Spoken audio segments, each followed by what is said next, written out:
everyone, and welcome! My name is Angela, and I am so excited to have you all here with me for another daily discovery with FCMoD. Today, we'll be exploring how boiling point affects baking at high elevations. And a little sneak peek for you, it's gonna involve a vacuum chamber. Have you ever looked at the back of a cake box before, only to see a high altitude or high elevation recipe in addition to the regular recipe? What's the big fuss about? Well, we're going to perform 3 different experiments today to find out why. Let's go!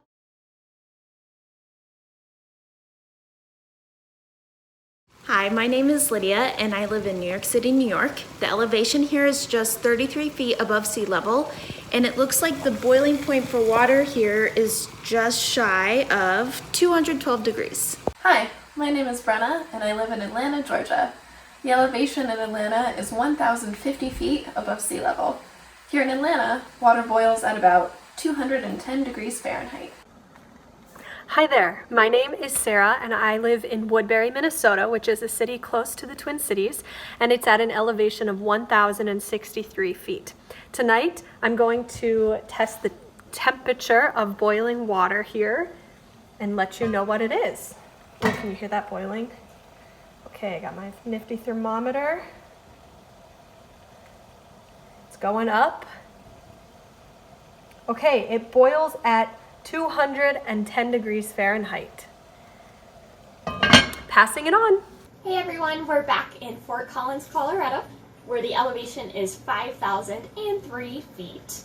And it looks like my water here in Fort Collins is boiling at 202 degrees Fahrenheit. Our experiment suggests that as the elevation increases, the boiling point decreases. But you might still be asking yourself,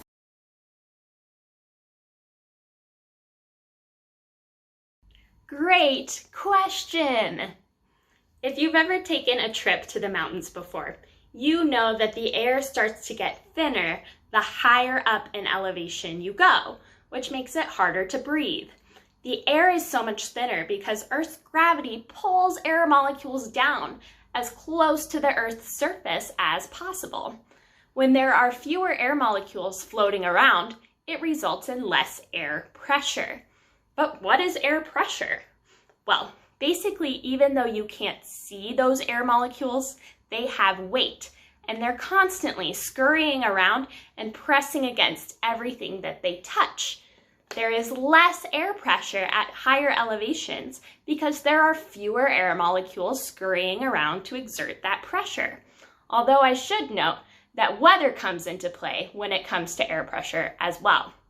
So, it's not actually the elevation that affects the boiling point, but the change in air pressure that corresponds with the elevation. But you might still be wondering,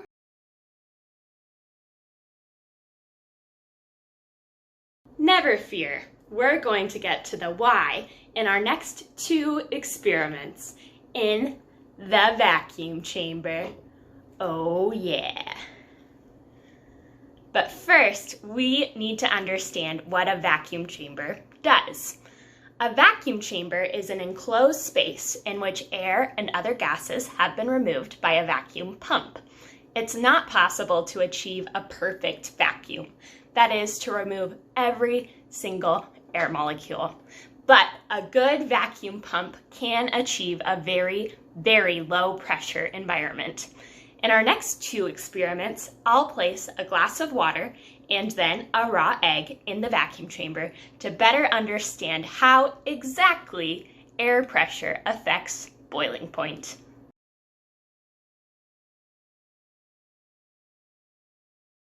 Water is a liquid at room temperature here on Earth because as those water molecules get close to each other, they stick to each other for a short period of time before moving again and sticking to a different water molecule. Typically, when we heat the water, the molecules gain enough energy to overcome the pressure keeping them in their liquid state, and they turn into a gas. When we lower the pressure surrounding the water, though, like in a vacuum chamber, we essentially lower that bar, and the water needs a lot less energy in order to break free and turn into a gas. You'll notice that although the water is boiling in the vacuum chamber, the temperature hasn't really changed. It's still room temperature, about 70 degrees Fahrenheit. When the water boiled in that last experiment, it showed us that the boiling point dramatically decreases in the very low pressure environment of the vacuum chamber.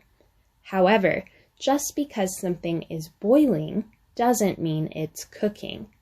We can see that the water inside of the egg is boiling, but that egg is just as raw as when we put it in. To cook it, we would need heat.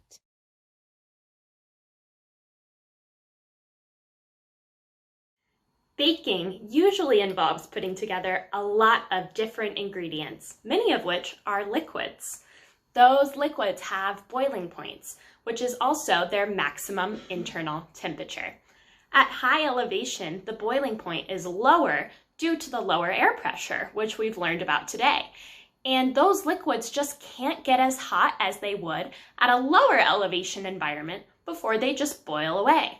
So, a good rule of thumb for baking at high elevation is to achieve that heat you need by adding a few minutes to the bake time. Of course, there are a lot of nuances when it comes to baking.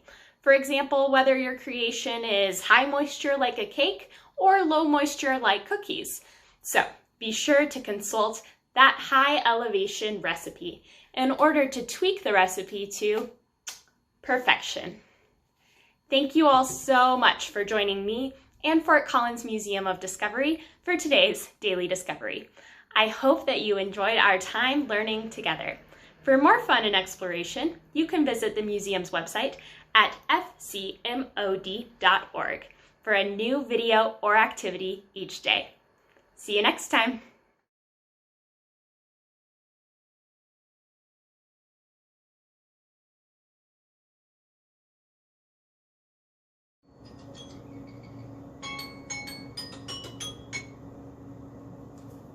Hello?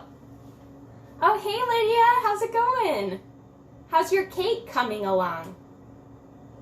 Your cake is done? Seriously?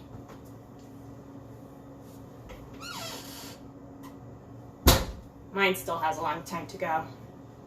Sea level people, man. You don't even know the luxury you have.